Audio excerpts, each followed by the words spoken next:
I'm Rajeshri. A very warm welcome to you all in today's episode, and a huge thanks for being with me in this special episode of my musical journey. I'm talking about 15th of April 1912, very early hour of the day. As I always like to look at things in a little different way, according to my opinion, the most unique concert was happening on the lap of the vast Atlantic Ocean. Yes, that night, Atlantic, who was portraying the Mother Nature as a representative, was the concert hall. And the vast, dark, starry sky with a bright moon was the dome of that concert hall. But the stage was completely different.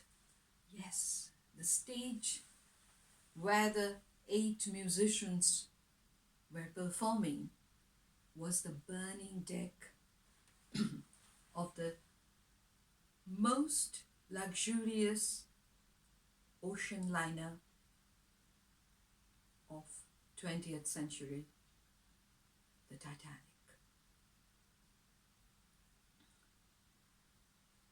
These 8 musicians were quite young. Their age were between 20 and 35. Nobody knew them that well. I meant to say the world. Locally they were popular, and they played in London, Paris, and in some other cities as well. But no journalist bothered to take their interviews. There was no article in the paper about their craft till 14th of April. But the early hours of 15th of April, when there was a real panic on board, these 8 musicians didn't even think twice to escape from the ship. Rather, they went up to the first class lounge and then on the deck and started playing their instruments. They had only one intention: if they can calm down the passengers so that they can take the right decision and to avoid the panic. That night, the passengers who managed to escape by lifeboats, most of the survivors, they said, they heard them playing when the water level was up to their knee. And the 2 hymns most of the survivors remembered. One is "Nearer My God to Thee," another is "Autumn." White Star Liner, the company, had a book, music book, for first class and second class passengers of Titanic. It had 300 odd songs, and these 8 musicians knew how to play all the songs, because anytime, especially the first class passengers, could request them to play any of the tracks. But "Nearer My God to Thee" wasn't there. But the band leader, Wallace Hartley, played that, and other musician joined him. 10th of April, when Titanic left Southampton port, it was actually celebrating the glory of human arrogance, because it had everything: luxury, opulence, facilities, you name it. But it didn't have enough lifeboats. Titanic was carrying 2,225 passengers on that night, but it had the capacity of 1,178 capacity in the lifeboat for 1,178 passengers. So even after the lifeboats they left the ship, there were more than half of the passengers running around for lives on board, on the deck, at different levels. But these 8 musicians, they carried on playing. To start with, the cheerful tunes like Alexander's Ragtime was very popular at that time, and many other tracks. So in this episode, I am going to celebrate the bond between music and humanity. What was it that, knowing the inevitable death in front of them, for one moment they didn't try to run away, leaving their instruments? Rather, they tried to play those hymns for those passengers who were left on board, going to face one of the most tragic deaths in a chilly night like 15th of April 1912. We are talking about an non-technological era. There was hardly 50 telephones on board. No television, no mobile, no iPad, nothing. Passengers, they all were very much dependent on this musical band. First class and second class, this band played for first class and second class passengers. For the third class passengers, they had a bar and they had a smoking room, and in some of the research materials it said they had their own musicians.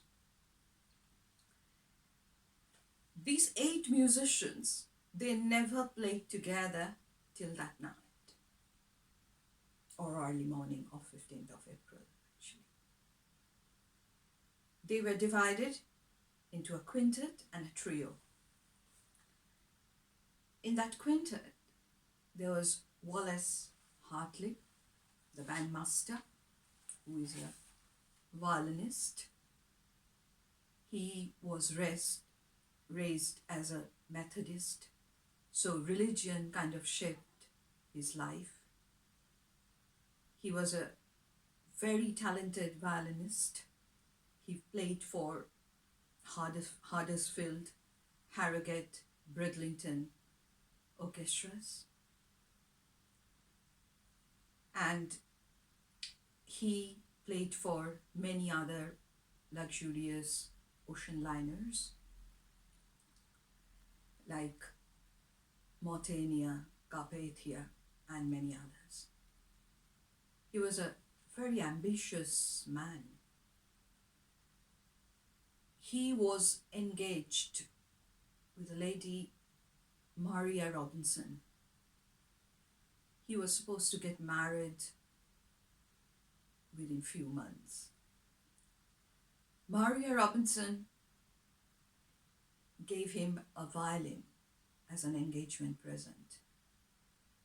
And as we know, Wallace Hartley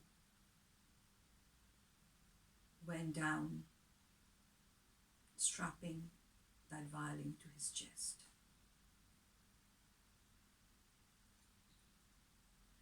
I really don't want to say that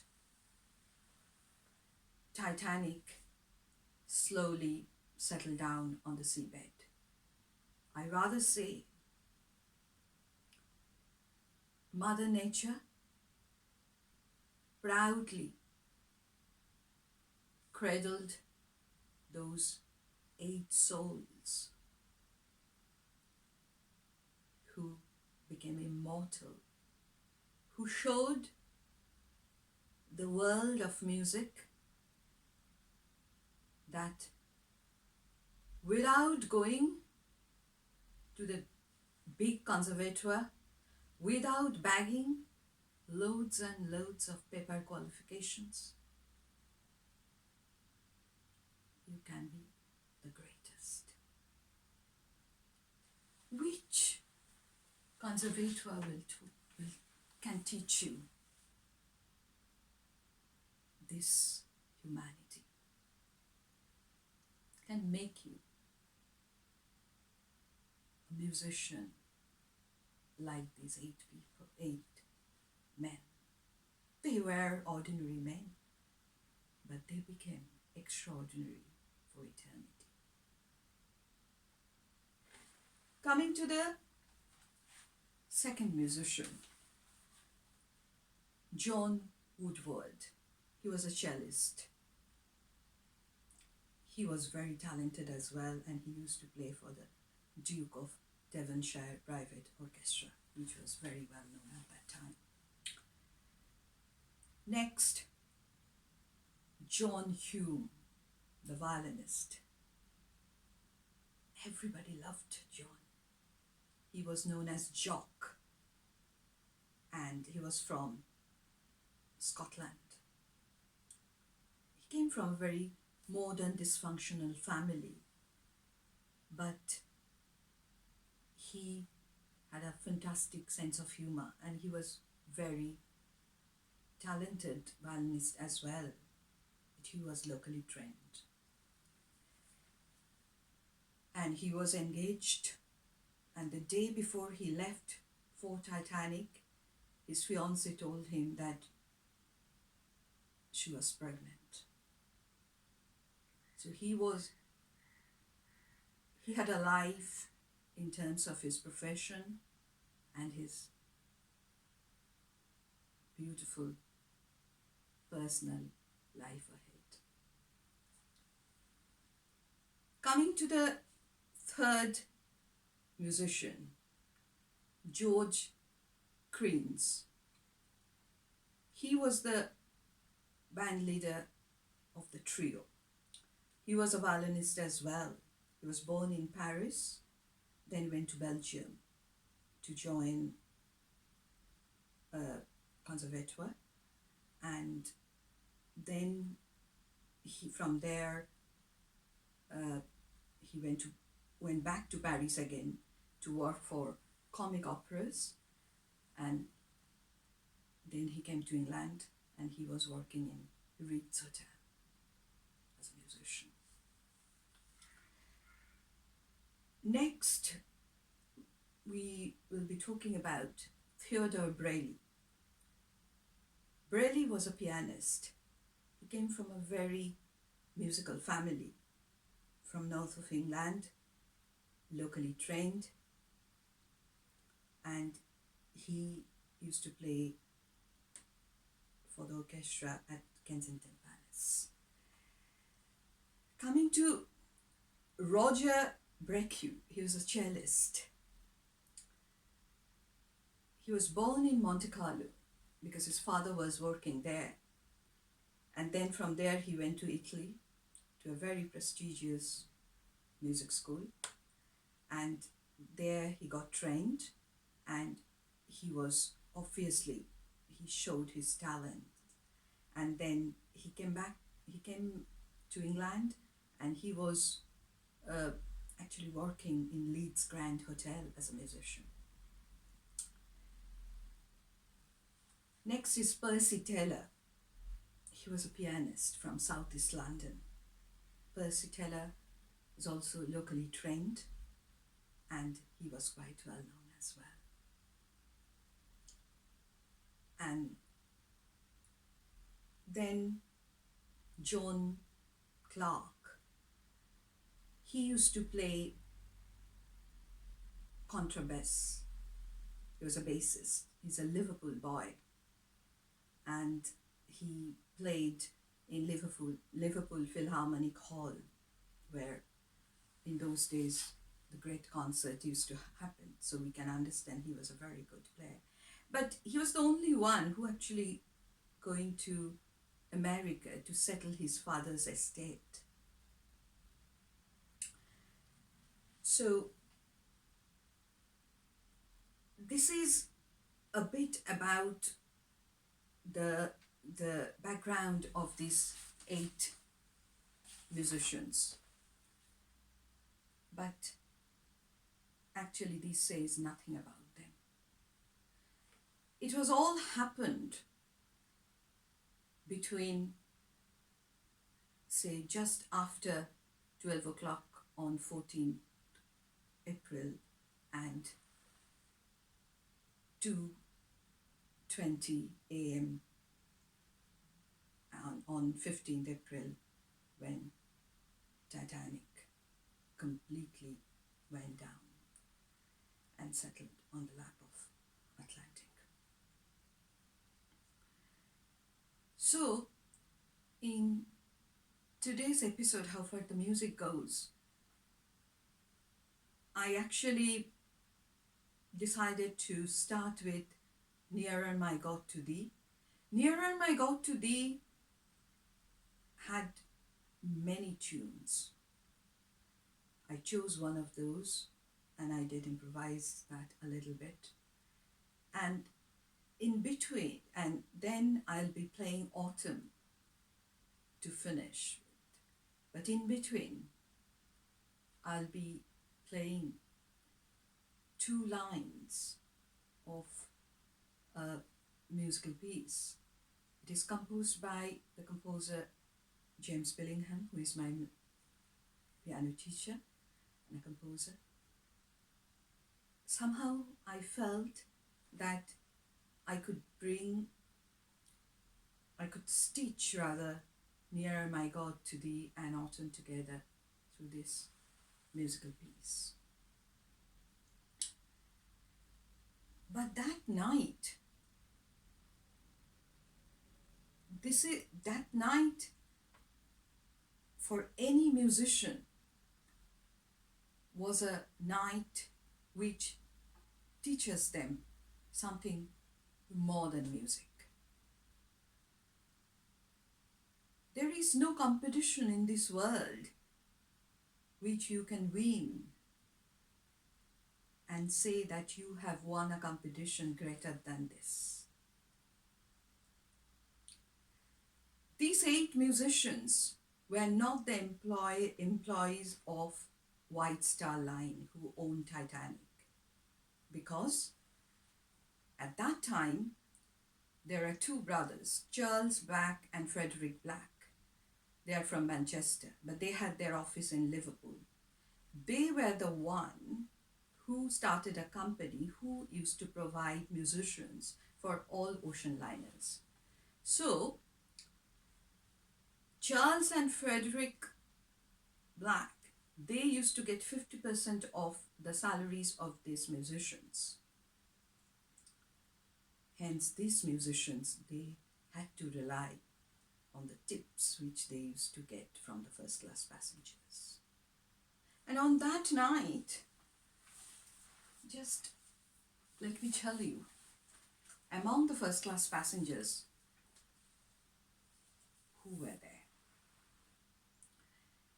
there was John Jacob Astor, one of the richest men in America, the steel tycoon Benjamin Guggenheim, historian Archibald Gracie, French aviator Perry Marshall, the American president's chief military advisor Archibald Bart, English fashion designer Lady Lucille Duff Gordon, British journalist and author W.T. State, young film actress Dorothy Gibson, British journalist and author,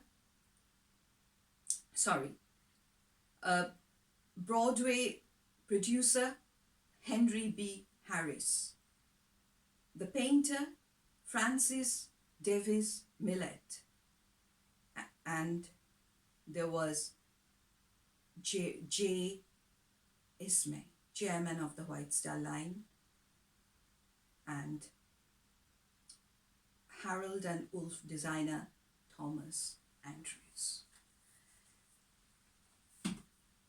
These are the people who are habituated listening to the best music of the world at that time. So, for these musicians, if they used to play well, the first class passengers used to think they deserve it. And if they made a mistake, the first class passengers were very, very quick to actually sometimes tell them off. So this job was a very different one as a musician. They were not only exhibiting their craft, they had to be very patient at times when they had to deal with the attitudes of the first class passengers. But if we consider both the sides, these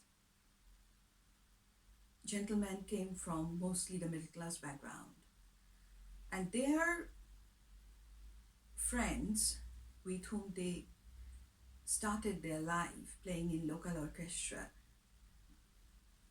most of them did not even travel 10 miles away from their hometown.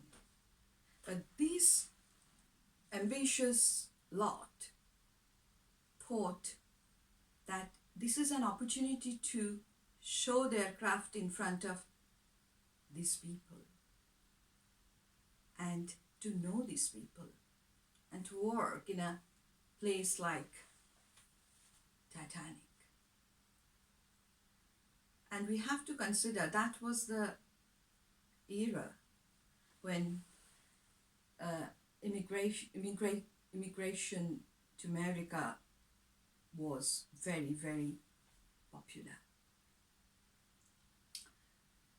So, considering everything, these 8 musicians, they boarded the ship on 10th of April with a lot of dreams.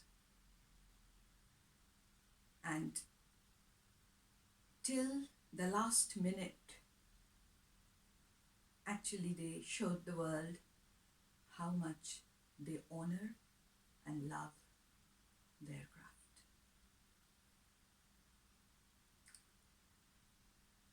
When I first started this channel, my first video was on Ukraine war, because that was the footage in the television made me cry almost every day. And that kind of made me make my first episode, the first video. And today, as I said, it's a very special episode because I wanted to make it sure that music is greater than almost any form of art. At least at that night, it is, as we consider music as one of the forms of art, but that night I'm sure art himself or herself salute music and said, "You are the greatest."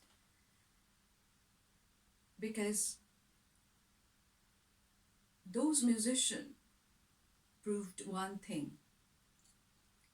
When a form of art unites with humanity, it crosses all the boundaries. That night, they were not the musicians of this planet Earth. They were the musician, the Titanic band. There was the immortal band for the whole universe. And that was the reason I felt that was the most unique concert happened in the history of mankind.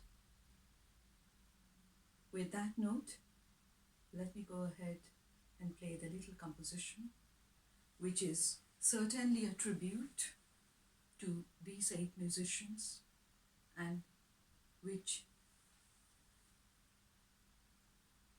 tells me, and I'm sure all the musicians in this world, that we all like to play that music which will give us the strength in a situation like this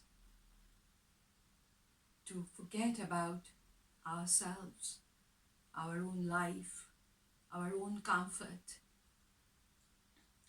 and make our craft greater than everything